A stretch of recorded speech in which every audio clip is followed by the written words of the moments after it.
എവിടെയോ കണ്ടിട്ടുണ്ടല്ലോ ഇത്. ഹായ് മോളെ, സർപ്രൈസ് ആയോ? ഞാൻ ചത്തില്ലായിരുന്നോ?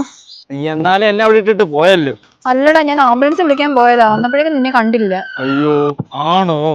നീ ഇന്നലെ എന്നോട് എന്തൊക്കെയോ പറഞ്ഞു. ഞാൻ ഇന്നലെ വീട്ടിൽ പോയി എന്തൊക്കെയോ ആലോചിച്ചു. അപ്പൊ എനിക്ക് എന്തൊക്കെയോ മനസ്സിലായി. ആലോചിച്ചിട്ട് നിനക്ക് എന്ത് മനസ്സിലായി? എന്നിട്ട് മനസ്സിലായെന്ന് വെച്ച് കഴിഞ്ഞാൽ നിനക്ക് വേണേ എന്നോടത് പറയാതിരിക്കായിരുന്നു. പക്ഷെ നീ പറഞ്ഞു എന്നോട്. നീ ആ പറയാൻ കാണിച്ച മനസ്സ്.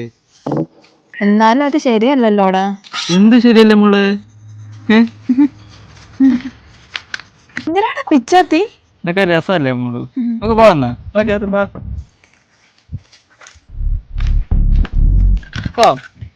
കേറിക്കാണേ, പിടിച്ചിരുന്നാണ്. ആ